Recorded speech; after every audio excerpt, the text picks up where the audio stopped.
இப்போ தான் நம்ம சேனலுக்கு நீங்கள் முதல் முறையாக வரீங்கன்னா தயவுசெய்து கீழே இருக்கிற ரெட் கலர் சப்ஸ்கிரைப் பட்டன் அழுத்தி சப்ஸ்கிரைப் பண்ணிக்கோங்க. கூடவே அந்த பெல் பட்டன் அழுத்தி ஆள்னு கொடுத்துக்கோங்க. அப்போ தான் நம்ம போடுற வீடியோ உங்களுக்கு தினமும் கிடைக்கும். சரி வாங்க இப்போ நம்ம வீடியோக்குள்ளே போகலாம்.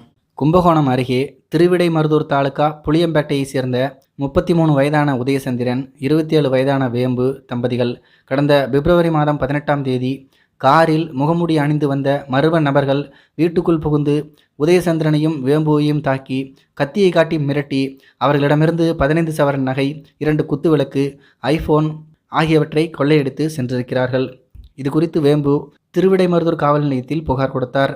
அந்த புகாரின் பேரில் திருவிடைமருதூர் காவல்துறை கண்காணிப்பாளர் ஜாபர் சித்திக் தலைமையிலான தனிப்பிரிவு காவல்துறை, உதவி ஆய்வாளர் ராஜா, தலைமை காவலர் விக்கி மற்றும் சில காவல்துறையினர் கொள்ளையர்களை தேடி வந்தனர். மேலும் வேம்பு மொபைல் எண் மற்றும் கொள்ளையர்கள் பயன்படுத்திய கார் நம்பர் கொண்டு ஆய்வு செய்தனர்.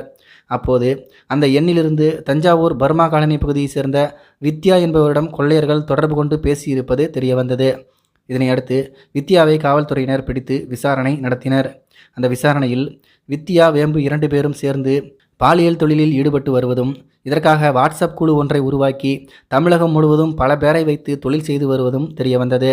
அந்த குழுவிற்கு அட்மினாக வித்யாவும் வேம்புவும் இருந்துள்ளனர். இந்த நிலைமையில்தான் ஐயம்பேட்டை பகுதியை சேர்ந்த ஒருவர் வித்யா மூலம் வேம்புவை கொடைக்கானலில் உள்ள சொகுசு விடுதிக்கு அழைத்து சென்று உல்லாசமாக இருந்துள்ளார். அப்போது அந்த நபரிடம் பணம் பறிக்க திட்டமிட்ட வேம்பு தன்னுடைய கணவன் உதயசந்திரனை சொகுசு விடுதிக்கு வரவழைத்து தன்னுடன் அந்த நபர் உல்லாசமாக இருப்பதை வீடியோவாக எடுத்து வைத்து அவரை மிரட்டி 8 லட்சம் ரூபாய் பணத்தை வேம்பு பெற்றுள்ளார். இது தொடர்பாக வித்யாவிடம் அந்த நபர் தெரிவித்துள்ளார். பின்னர் வித்யா அந்த வீடியோவை ஒப்படைக்க வேம்புவிடம் கூறியுள்ளார். ஆனால் வேம்பு அந்த வீடியோவை ஒப்படைக்க மறுத்துள்ளார்.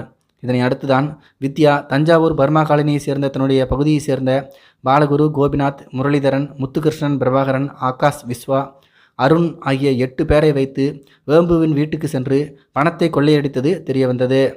இது தொடர்பாக வித்யாவை கைது செய்திருக்கக்கூடிய காவல்துறையினர் அவர் அளித்த தகவலின் பேரில் 8 பேரையும் கைது செய்தனர். மேலும் இதனையடுத்து தலைமறைவாக இருக்கக்கூடிய வேம்பு அவருடைய கணவர் உதயசந்திரனை கைது செய்து மொத்தம் 11 பேரிடமும் விசாரணை நடத்தி வருகிறார்கள். உங்களுக்கு இந்த வீடியோவில் ஏதாவது புரியல அப்படின்னா வீடியோ முதல்ல இருந்தே மறுபடியும் பாருங்கள், அப்போ புரியும். இதை பற்றி உங்களுடைய கருத்துக்கள் என்ன அப்படிங்கிறது கீழே இருக்கிற கமெண்ட்ஸில் தெரியப்படுத்துங்க. மேலும் இது போன்ற வீடியோக்களை பார்க்க நம்முடைய சேனலை சப்ஸ்கிரைப் பண்ணிக்கோங்க. நன்றி, வணக்கம்.